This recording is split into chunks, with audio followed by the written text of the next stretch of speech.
네, 7월 4일 금요일 기도로 돕는 그 사랑 매일 묵상. 오늘은 시편 119편 113절에서 120절입니다. 시편 119편이 굉장히 길게 지금 계속 이어지고 있는데 마지막 절 오늘 120절에 보면 내 육체가 주를 두려워함으로 떨며 내가 또 주의 심판을 두려워하나이다 하면서 하나님을 두려워하는 거, 그러니까 경외를 얘기합니다. 그 주의 심판을 두려워하나이다 이렇게 번역을 했는데, 그러니까 주의 말씀을 두려워하나이다 이렇게도 해석할 수 있거든요. 그래서 하나님의 말씀을 향한 경외, 하나님 말씀을 두려워하나이다라는 제목으로 좀 말씀을 나누려고 합니다. 첫 번째는 하나님의 말씀을 떠난 인생의 비전은 그것이 허무하다라는 것을 좀 알려줍니다. 그러니까 내가 두 마음을 품는 자들을 미워하고 주의 법을 사랑하나이다. 그러니까 두 마음이라는 것은 하나님의 법을 사랑하지만 또 다른 것을 사랑하는 거죠. 그것이 올바르지 못합니다.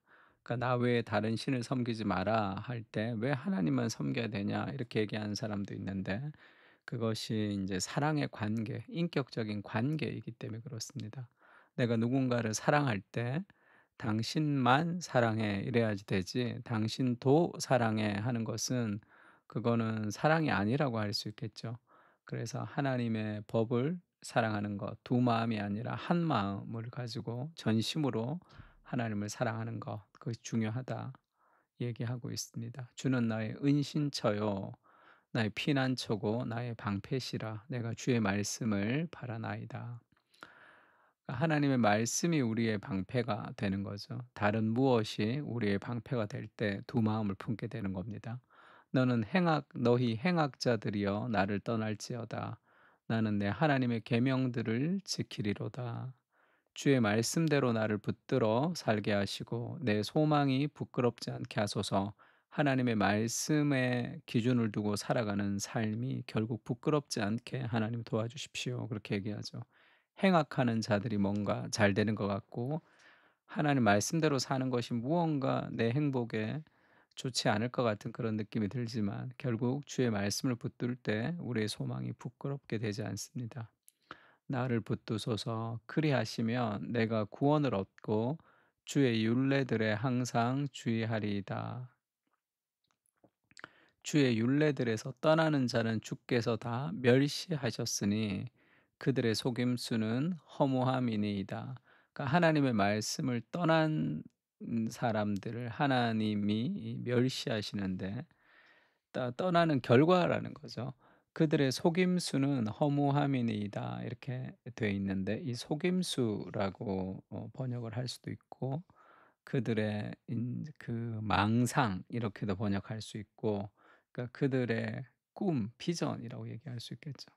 하나님의 말씀을 떠난 어떤 비전, 하나님의 말씀을 떠난 어떤 삶의 욕망, 하나님의 말씀을 떠난 내 삶의 목표, 그것은 결국 허무합니다. 하나님의 말씀만이 우리를 그 약속이 우리를 거기까지 인도하는 거죠. 그러니까 말씀을 떠난 비전은 허무하고 두 마음을 품게 되기 때문에 그렇죠. 그래서 죄라는 것을 어거스틴이 죄의 본질이라는 것은 이 disordered, 그러니까 disorder, 그러니까 순서가 바뀐 사랑이다 그렇게 얘기했습니다. 그러니까 하나님과 다른 것을 같이 사랑하는데 그것이 이제 마음이 나뉘는 거죠. 두 마음이 있는 것이 하나님의 말씀을 붙들 때 우리가 이제 그 전심이 필요한 거죠. 반심이 아니라. 야고보서도 그렇게 얘기합니다. 여러 가지 시험을 만나거든 온전히 기쁘게 여기고 그 믿음의 시련이 인내를 만들어내는 줄을 너희가 알면 인내할 수 있다.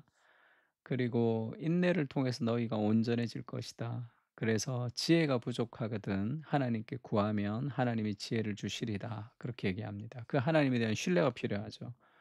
오직 믿음으로 구하고 조금도 의심하지 말라.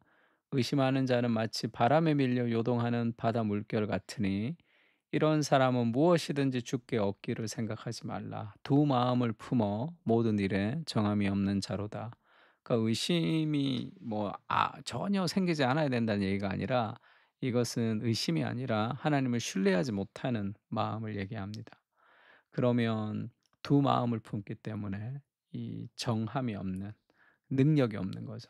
하나님을 신뢰하지만 그 바람이 불면 어 그 물에 빠지게 됩니다. 그러니까 하나님 예수님을 바라보며 걸어가야지 되는데, 그렇지 않으면 두 마음을 품으면 결국은 무언가 내 삶의 두려움이 우리를 장악하게 되는 거죠.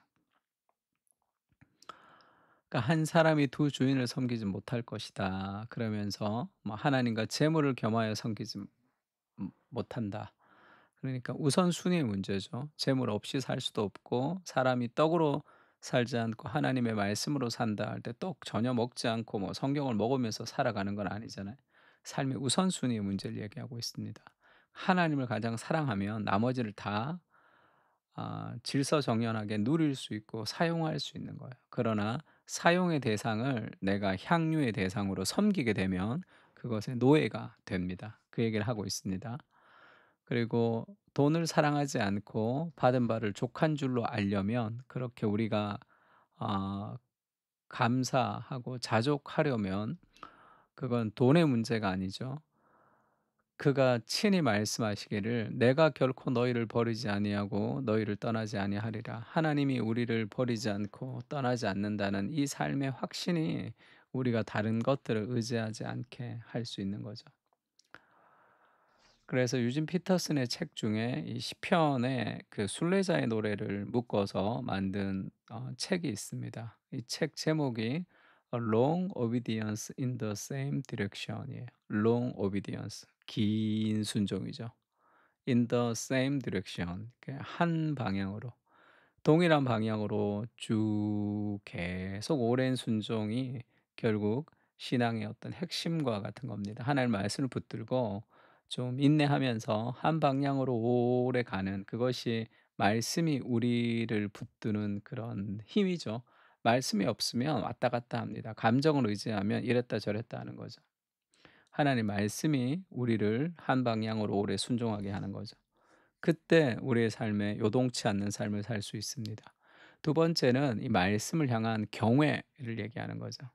주께서 세상의 모든 악인들을 찌꺼기같이 버리시니 그러므로 내가 주의 증거들을 사랑하나이다. 주의 하나님의 말씀을 붙들지 못하면 결국은 내가 원하는 삶이 아니라 다른 삶이 된다는 거죠. 버려지는 삶이 된다는 거예요. 쓰레기 같은 쓰레기통에 넣어지는 그런 삶이 된다는 거예요. 내가 고귀한 삶을 살겠다고 말씀을 떠날 때 그렇게 됩니다. 그리고 120 절에 "내 육체가 주를 두려워함으로 떨며 내가 또 주의 심판을 두려워하나이다." 지금 그렇게 번역이 됐는데, 주의 심판을 할 때 이 심판이라고 번역해도 되고, 이게 하나님의 정의 할 때 나오는 미스파트라는 단어가 이제 쓰였는데, 하나님의 심판이다 그렇게 번역해도 되고, 지금 NIV라는 성경이 있는데 그 성경에는 I stand in awe of your laws, 그러니까 그 법이죠. 하나님의 율법에 대한 그 경외함 가운데 내가 선다. 이렇게 해서 주의 심판을 막 무서워한다기보다 하나님의 말씀 안에서의 경외를 얘기하고 있습니다. 그러니까 이게 그냥 하나님의 법령 이렇게도 인제 번역이 되고, 하나님의 그런 정죄 이렇게도 번역이 되니까 하나님의 정의 이렇게도 번역이 되거든요. 그러니까 인제 하나님의 정의, 그 하나님의 법률 이렇게 되는 거니까 하나님의 심판 이렇게 번역할 수도 있고, 그리고 법령이니까 이게 하나님의 말씀 이렇게 번역할 수도 있습니다. 그러니까 많은 영어 성경도 이 심판이라고 번역했는데 NIV는 이 하나님의 말씀이라고 번역했어요. 그 굉장히 좋은 번역이죠. 그러니까 하나님의 말씀을 향한 이 경외를 지금 얘기하죠. 그러니까 하나님을 경외한다는 것은 말씀을 경외한다는 거예요. 말씀 안에서 하나님 만나는 거죠. 그래서 하나님을 두려워하는 마음과 말씀을 두려워하는 마음을 굉장히 긴밀하게 연결시키고 있죠. 말씀을 대할 때 우리는 하나님 앞에 서 있는 경외감 그리고 친밀함을 동시에 느끼는 거죠. 인격적인 하나님을 경험하기 때문에 그렇습니다. 그러니까 뭐라 그럴까, 플랫한 그런 인물들이 아니죠. 이 소설의 인물이 아니라 성경은 실제 인간의 역사고, 그 인간의 역사 속에 함께 하시는 하나님의 스토리를 우리에게 전해 주는 거죠. 그래서 참다운 하나님의 인격과 실제를 경험할 때 우리는 즐거워하며 떠는 일이 일어나죠. 즐거워하며 떤다는 게 무슨 말입니까? 이 시편 2 편에 나오는 말이죠. 여호와를 경외함으로 섬기고 근데 떨며 즐거워하라. 사실 이게 뭐 어폐가 있는 말이죠. 여호와를 섬겨라. 그 두려워하는 그런 경외함으로 섬기라. 그리고 rejoice with trembling이에요. rejoice 굉장히 기뻐하는데 근데 트래블링이에요. 그러니까 떨면서 기뻐하는 이게 무슨 말입니까? 이게 뭐 잘 이 두 가지에 어울리지 않는 단어가 이 동시에 들어왔는데 이 하나님을 경험할 때만 만날 수 있는 그런 감정 같은 겁니다. 굉장히 즐겁지만 굉장히 떨리는 뭐 내가 정말 좋아하는 연예인을 만나거나 정말 좋아하는 스포츠 스타를 만나거나 정말 존경하는 사람을 만날 때 그런 느낌이 쪼끔 들 수 있을 수도 있겠죠. 제가 오카는 목사님 너무 존경하고 책에만 봤는데 제가 오카는 목사님이랑 같이 사역을 하면서 목사님이랑 식사할 때가 있었는데 네 전도사로 교육 전도사 새로 왔다고 옥 목사님 바로 옆자리에 앉혔어요. 아 밥이 잘 안 넘어가더라고요. 그만큼 질문할 때 대답도 잘 못할 만큼 떨었지만 정말 행복하고 기뻤습니다. 내가 그렇게 좋아하는 옥 목사님 옆에 앉을 수 있었다는 것이. 인간 옥한음도 그럴진데 우리가 말씀 안에서 하나님 만날 때 어떻겠습니까 그게. 태초로부터 있던 생명의 말씀 그 예수님이 그 내가 눈으로 보고 귀로 듣고 손으로 만졌던 그 예수 그리스도. 요한이 예수님의 제자였죠. 예수님과 함께 똥 싸고 오줌 싸고 같이 자고 같이 웃고 같이 낄낄거리고 같이 밥 먹고 했던 그 인간 예수가 태초로부터 있었던 그 생명의 말씀, 그 하나님이라는 거. 그 삼위일체 하나님의 제2위격이 되시는 그 온 우주의 통치자 되시는 그분이 인간으로 오셔서 나랑 먹고 자고 간지럽히고 깔깔깔 웃고 했던 그분인 거죠. 그 생명의 말씀에 관하여서는 우리가 들은 바요, 눈으로 본 바요, 자세히 보고 우리 손으로 만진 바라. 이 생명이 나타난 바 된지라. 이 영원한 생명을 우리가 보았고 증언하여 너희에게 전하노니 이는 아버지와 함께 계시다가 우리에게 나타났다. 얼마나 놀라운 겁니까? 우리가 보고 들은 바를 너희에게 전함은 너희로 우리와 사귐이 있게 하려 함이니 우리의 사귐은 아버지와 그의 아들 예수 그리스도와 더불어 사귐이라. 더불어 누림이라. 그 하나님을 향한 경외 그리고 그 친밀함 그 하나님과의 그 교제 그것이 다 들어 있죠. 말씀 안에서 즐거워하며 떠는 주님의 인격을 경험하게 하옵소서. 엠마오 마을로 가는 제자들이 주께서 말씀을 풀어 주실 때에 우리의 마음이 뜨겁지 아니하다 하였던 그 고백같이 그렇게 마음이 뜨거워지는 것처럼 말씀 안에서 살아계신 하나님을 만나게 하시고 말할 수 없는 친밀함과 다가갈 수 없는 경외함을 느끼며 주님께 나아가게 하옵소서. 모세의 고백처럼 주님의 영광을 우리에게 보여주시옵소서. 아멘.